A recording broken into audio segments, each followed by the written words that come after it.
Namaskar. Welcome to the Jaya Show, your overseas Indian story, आपकी प्रवासी भारतीय कहानी. On this platform, we bring before you amazing stories of these inspirational first generation entrepreneurs who are born and raised in India, but who have stepped out of India and built amazing businesses globally. Today, we have with us one such amazingly inspirational entrepreneur from Poland, and he is in the beer business. Let's just talk to Mr. Chandramohan Nallur and find out about how he built his beer business in a place like Poland. Hello, Chandramohan, and welcome to the show. Namaskar. Thank you for inviting me for the show. And yeah, looking forward to have a very fruitful conversation. So, Chandramohan, we can call you Chandu, right? Going from here. Yes, absolutely. Absolutely.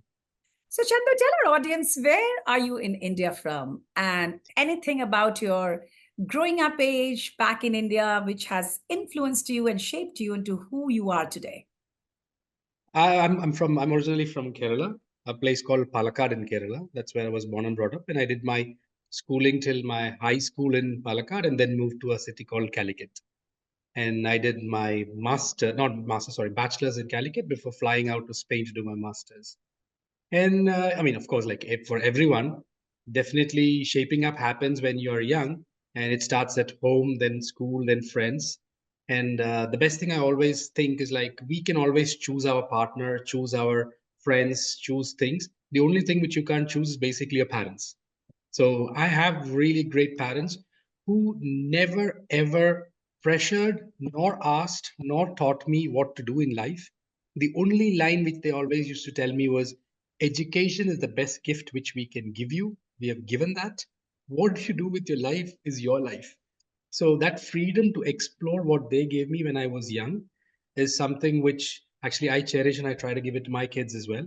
Because that is something which I never had a mentor, nor I never had like kind of a direction to go or someone to say that you do this, then you become this. I never had that pressure nor a sense of direction.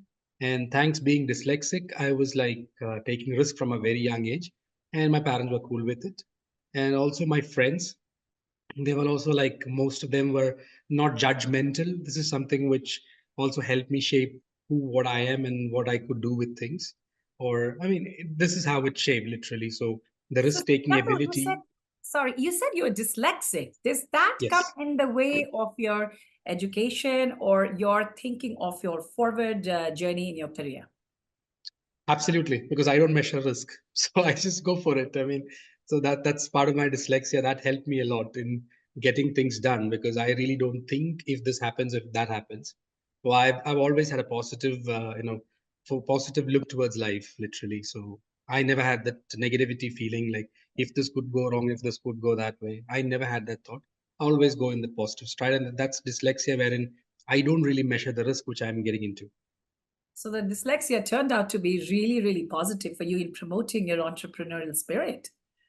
Absolutely. Like when I was, I mean, in fact, in India, it's not easily diagnosed when you're young, but in part of Europe, like literally they do. And in fact, my wife being a therapist, she's the one who actually diagnosed that I'm really dyslexic. So in India, when you're dyslexic, you're more like, oh, this guy's an idiot. He doesn't study well, and this is what he could do, and that's how it was. I mean, now it's changing, but when I was very young, yeah.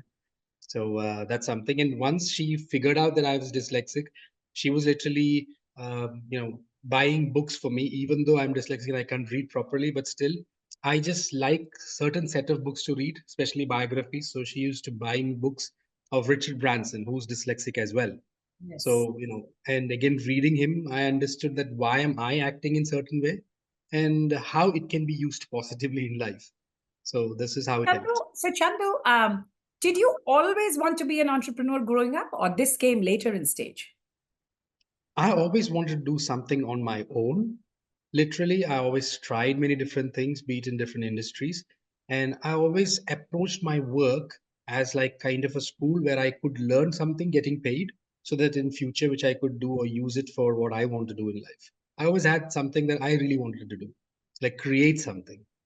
So, what made you go to Poland? Why Poland? How did that happen? I used to study in Spain, and after that, I joined a company called Leica Mobile. Mhm. And it's the world's largest virtual network operator. So I used to work for them in Spain. So when they launched Leica in Poland, they moved me to Poland for taking care of the operations. So I was the country head for 4 years. That's how I moved to Poland in 2011. That's my Poland story starts. Okay. So you moved to Poland with a job. And how Yes. long did you work? How long were you in the job before you got the business idea for doing the beer business? Oh yeah, I mean that's 2016. I'd quit Leica, but then I didn't go into beer business then.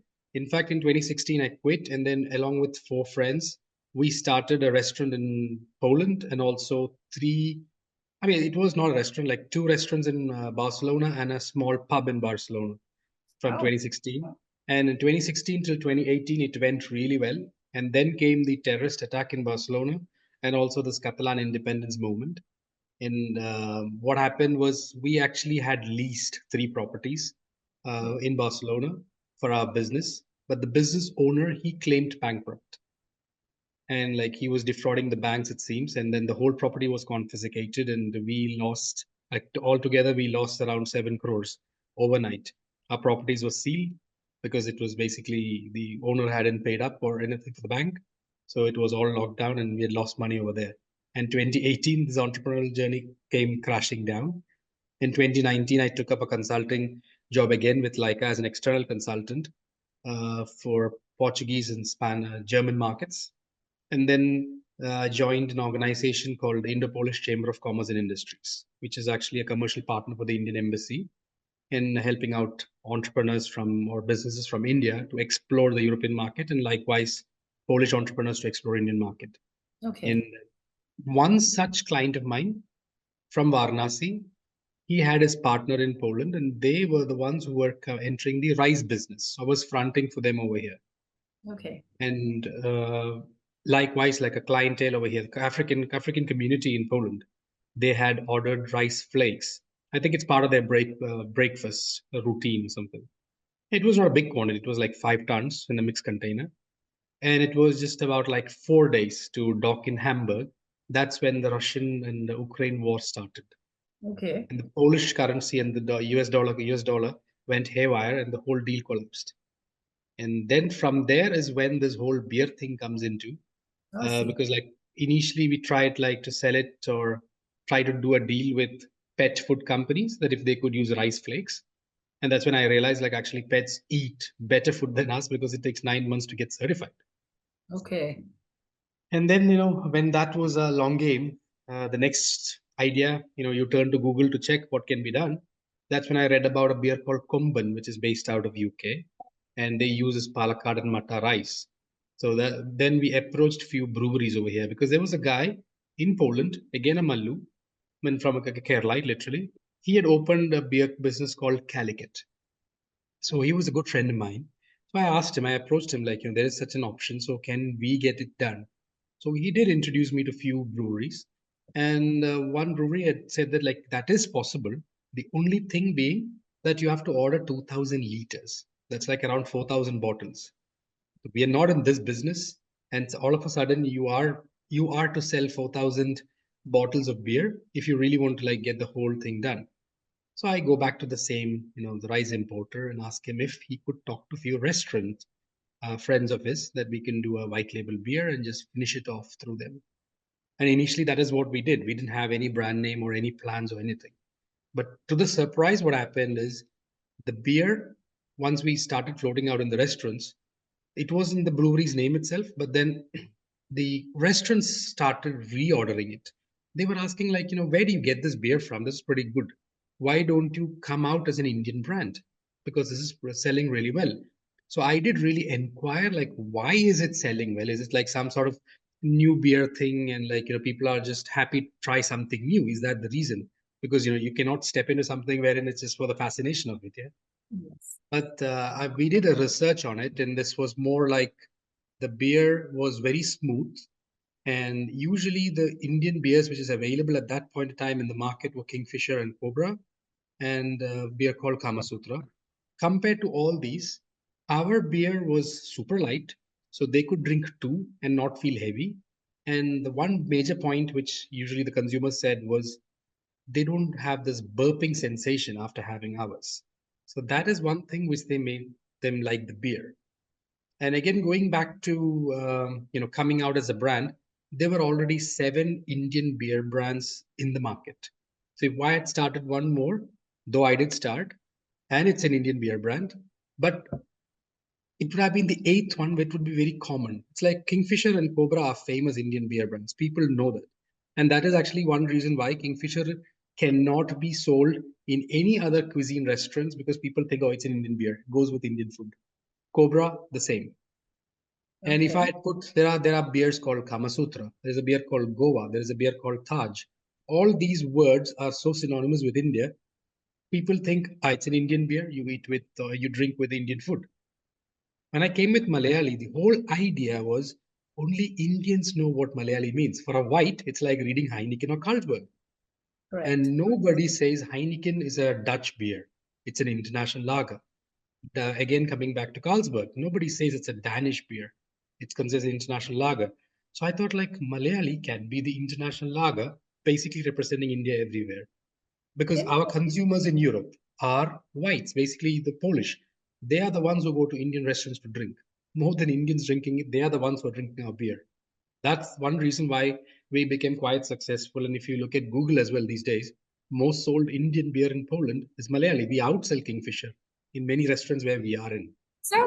This is a very interesting strategy to do the market research because, I mean, of course, the beer business happened to you by chance because you had all this stock left and you had to kind of somehow help, the other vendor to dispose it. But then keeping your storytelling, your branding of the whole thing, that entire thing that, keep a name which people don't associate directly with India and actually sell it in the Indian restaurant, but to the consumers who do not think that it's Indian. What went to behind that? There must have been, like, how did you come to this conclusion? Was this like a throw in the dark, or did you do some actual research? I mean, how did you decide to do that? That's a I mean, very interesting thought process. I want to understand that thought process. yeah, it's like if you remember, there was during the Russia-Ukraine war, there was this operation by Indian government called Operation Ganga. So it so happened that when the invasion started on Feb 24th, literally it was me and my friend. We drove to the border out of a hunch to help people who were moving out because we were getting a lot of calls. Because I was part of something called World Malayali Federation. So a lot of Mallu kids were calling me at that point. So when we reached there, we understood the scale of things and we created a huge network of volunteers, predominantly from Kerala. And there were like around 298 volunteers at that point in time. And there was this article in Times of India, which a reporter at that point at the border had done, like our interview, and it was written like, "It's our duty," says Malayali volunteers. Then I thought like maybe I should use the name Malayali as a tribute for the initial volunteers. Though it's like we are basically at the end of the Indians, and they were like all the associations were there, and all the Indians were part of it. It's nothing to be claimed for like one particular group of people who Correct. did it. Everybody, it's India at the end of the day. But then I tried to think about like if I can use this. And I did discuss with few of my friends, and everybody said that's the most stupid thing they've ever heard. To start a beer naming Malayali. But that's when I thought like then there is an opportunity. When people are confused, there is an opportunity to it. And How my thought interesting. process was more like if you take any brand for that matter, even if it's like the famous beer brands, even Kingfisher had this great ad with all the cricket stars and everything. So they wanted somebody to endorse the brand. Yeah. And for me, when I thought about Malayali, we are 40 million of us. And we are the one group of people from India who are present in 192 countries. So wherever you go, you find Indian, and mostly it could be a Malayali. So then Correct. I thought, if we use it, I have 40 million brand ambassadors walking worldwide in Wow. one go. Yeah. Usually people make brands. I'm a guy who took a brand and made a product of it. I did the reverse. Yes, So my that's whole thought amazing. process was that. So basically, And it this, was also, you can say this was a very interesting market innovation that you did. thank you. It was not really a product innovation, but more like a market innovation because innovation doesn't have to be of the product, it can be of the market. And Absolutely. coming to the next query now. Who are your customers? Who are your target customers? I mean, are they mostly Polish or are there expats in general? And is the Indian community aware? I mean, are they really actively supporting you? Do you have any mentor, or did you partner with any Polish brand? How did you make this whole thing scale in Poland? Like our approach is totally, and you could call it the OYO or the Airbnb or Uber model. We don't own the brewery. We own only the IP of the recipe. So we can brew it anywhere we want, provided the the ingredients which used are from the same place where we buy the ingredients. So the approach was totally different. When this whole idea came in, I was alone at that point. Then I went and discussed with a friend of mine. His name is Sargi, who's my co-founder, that there is such a thing I would like to do. Would you like to come inside? And he was an ex-Samsung designer. He's very good in branding and everything, and he has that skill set of like creating really great products. And then he was the first one. Actually, he was the one who designed the whole logo part of Malayali and everything. And that's how we started our journey. And in this whole point, wherein Malayali being the whole generic word, it is registered in almost all countries as associations. There is a Malayali association almost everywhere. So the first part was to check if we can actually register it as an alcohol brand. And first we did in Europe. And when we received it, then we went something called Madrid Protocol, which protects us worldwide for this particular term called Malayali. That is when we decided, okay, let's go into the market. And our consumers were Europeans, basically like expats and Polish people who love Indian cuisine. They were our first customers because our first beer, which we came out, was Malayali Premium, which is a 4.8% lager. And as the question which you asked about the Indian community, initially we didn't actually have much support in terms of consumption from the Indian community. And this is something which we did check as to why. And the reason was in India, an average of beer people like is around 6%. Something less than that ABV, Indians are not particularly fond of. So that is when we decided to come with something called Malayali Power, which is 7.2, and that is going quite well among the Indian diaspora. And so that is how we came up with the strong one. And then initially when we came with this Malayali Premium and to market it, we were doing the tabletops in the restaurants.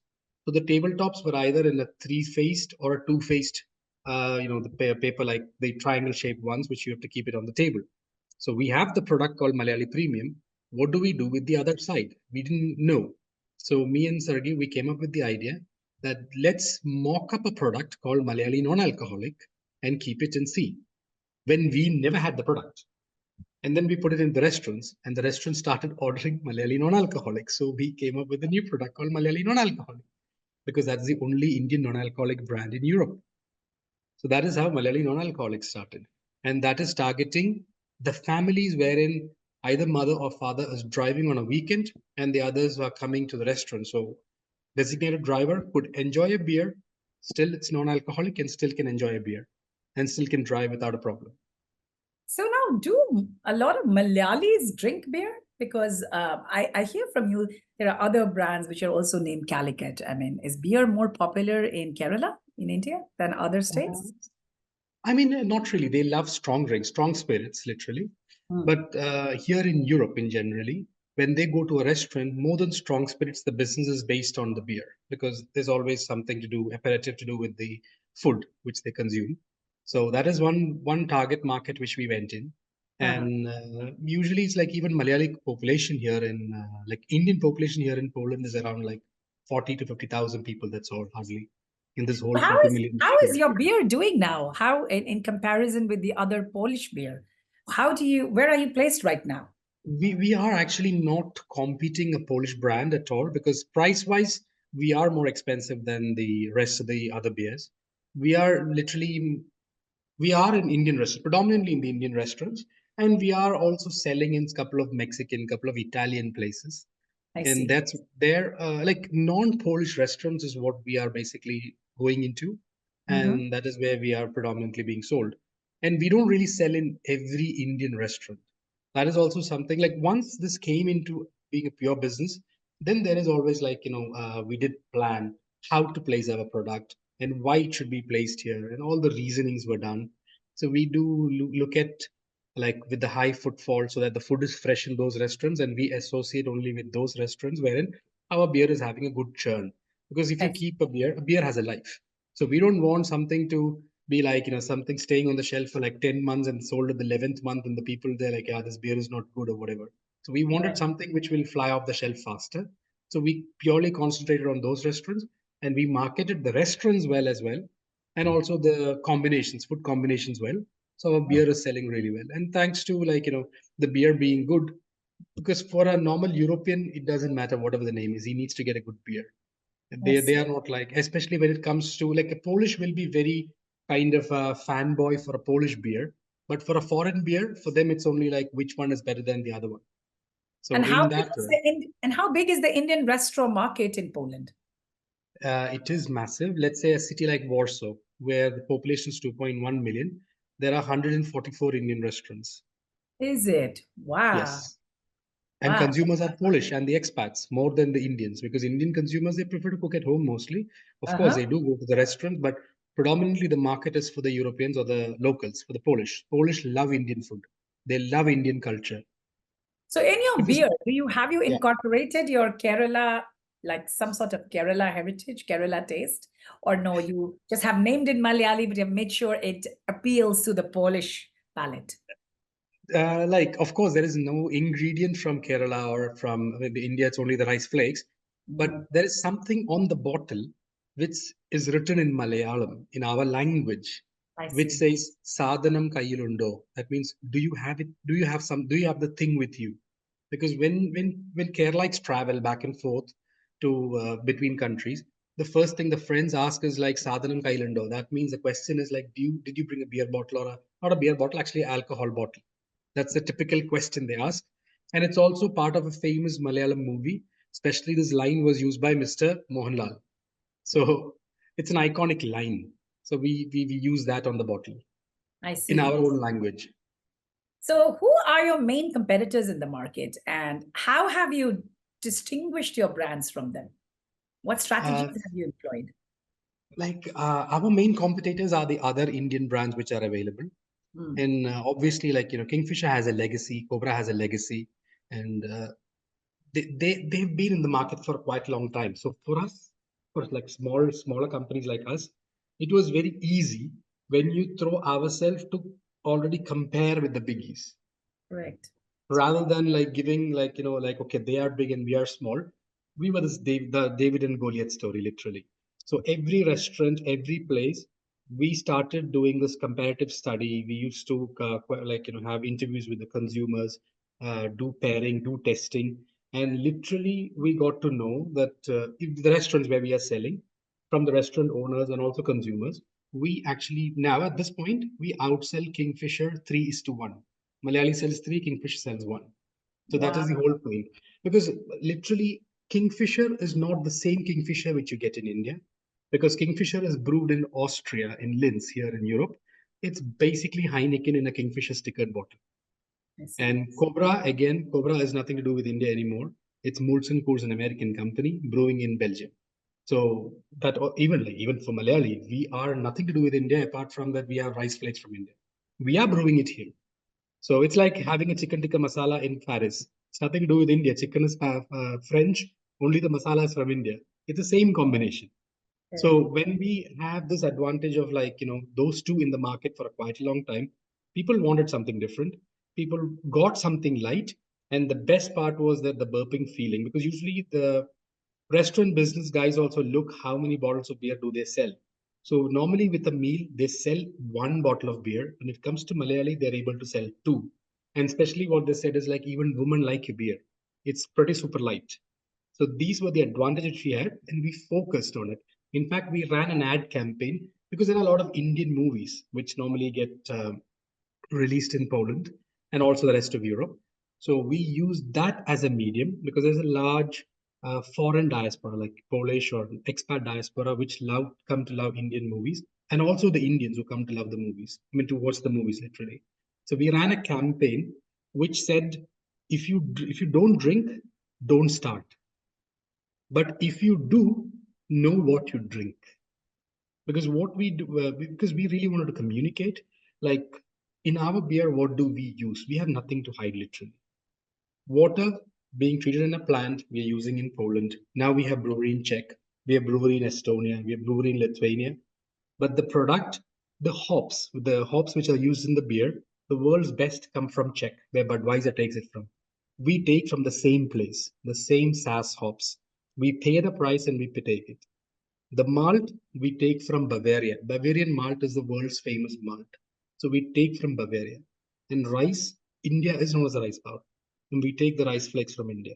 So three of the best components is what we use to make our beer.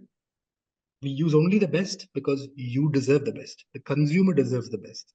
Right. We were not compromising on quality or the pricing. This is something which my what do you call it, the brewery owner says. Like, I've had many people come here, especially Indians who want to do something with the alcohol industry, but they always are cost conscious. They always ask, if I don't print the box, will it be cheaper? If I don't do it, will it be cheaper? You're the first guys who came and said that we need these, and these are actually the expensive things, and you're not Yeah. worried about the price. I said, I don't want to sell, hundreds and thousands of cartons. Even if I sell 10, I need to make sure that my consumer enjoys the beer. And that is the same philosophy which we even take it today. Because if you come to a stronger beer market, why do people like it strong? Mostly people who drink strong just wants to get drunk. We didn't want our brand to be associated with getting drunk part. So even our strong beer, 7.2%, which is actually selling really well, you won't feel the alcohol when you drink. It grows on you after you drink. So we don't want somebody to hit the alcohol straight away. We want them to enjoy the beer, which is the original idea of a beer. The beer industry came into the world for enjoying it, not to getting drunk. So we really go back to the roots. But Chandu, how is Poland a market to do the beer business? I mean, yes, it's a very, it's really famous for its beer. But like, if someone wants to start, like when you started out, how about the regulations? Is the market friendly towards people like you to start a business there? If someone would like to start a business like yours, which is kind of very culturally rooted, is Poland an easy place to start? I mean, yes, see, Poland, or for that matter, in Europe in general, if you're here and you're legal, your residency is sorted out, and you have similar rights like a normal Polish, the only thing which you don't have is to vote. Rest everything is similar because you're a tax-paying citizen. They don't care if you're brown or if you're Indian or if you're Pakistani or if you're anything. You're paying taxes. You're a citizen. A person who's living here and doing things according to their laws. Then there is no problem. So for me as well, it's like me going and applying a license is like some Polish going and applying license. We are treated same. There is no difference. And the best part is, when I went into this industry, obviously not knowing will it fly or will it work out even, I was even able to use my distributor's license to get my product sorted and sell it through him even before I register it onto my name. Okay. So it was very flexible. It was like, I mean, if somebody's asking me like, okay, how many days did you take it to get the beer rolling? 3 weeks. That's what it all took for me to get from the product to the restaurant. So I didn't feel the pain of like waiting for the paperwork or like, being confused or anything. Wow. Nothing like that. So it's a very efficient system there. Absolutely. And because it's a food industry that you're dealing with, what are your sustainability practices? I mean, are you making sure that you follow some sustainability principles in your business?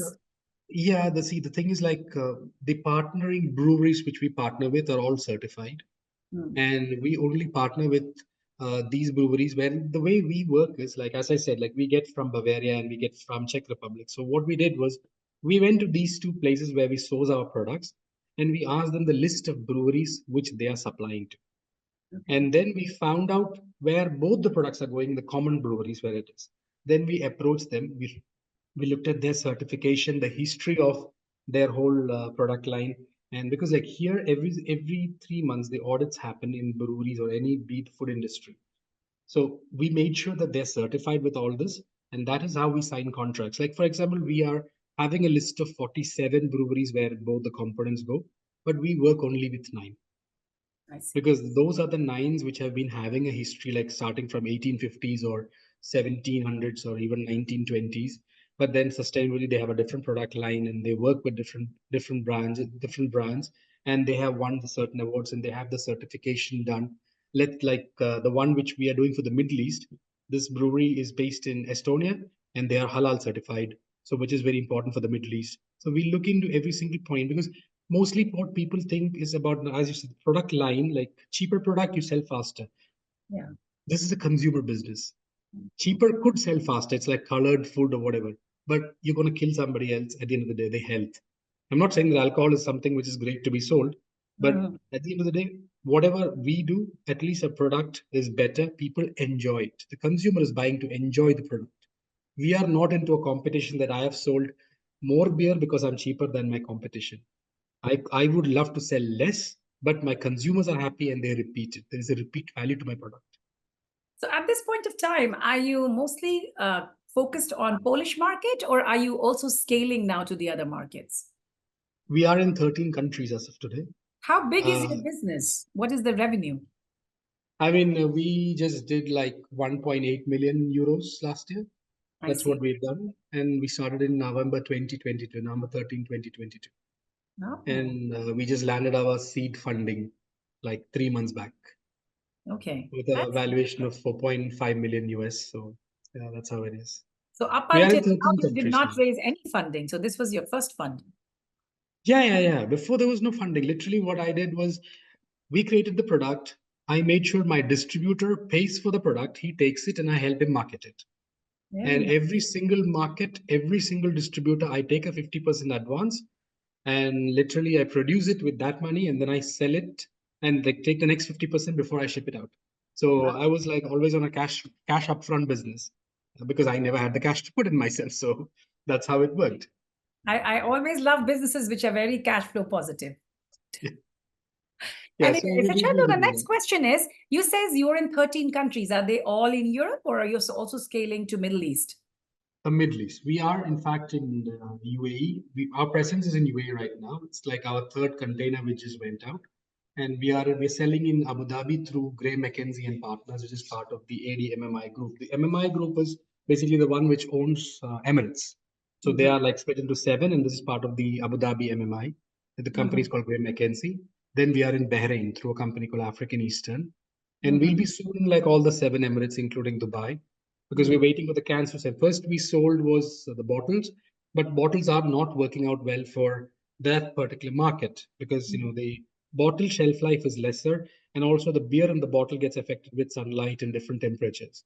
So then mhm. we are shifting it entirely to 568 ml cans, the proper pint cans, and that will be launched in Dubai by July, August. And And are you going through retail, or is it mostly through e-commerce? retail. Like Gray McKenzie has 10 stores in Abu Dhabi in 10 different locations, and it's all retail. So it's properly displayed. Product is along with the Heinekens and the Carlsbergs and the Kingfishers. So there is a real product out there. So how It's many it's people really a are nice working in feeling. your company? Five, Okay. And so are like they five, mostly five full time. Sorry, five? Now, are they all from Poland or from everywhere? no, from India. From India. Yeah, they're all from And India. so are you planning to also scale in India, or at any point of time launch your beer in India? Absolutely, that's the dream. I mean, we are in talks for joint venture, but like the whole conscious decision of not entering or running to India was simple because we are a brand which was made outside India. So we want to educate those Indians who are abroad first that there is such a brand. And we had decided, like me with my partners, we had decided we will do the three U's: US, UK, UAE, and then we go to India. So we have done UK. We are in around 300 stores. Still, it's a small part. 300 stores in UK is nothing compared to 17,000 restaurants over there. And UAE again, we are there. Our presence is felt. And now we are planning to enter US before we go to India. Very good. Very interesting.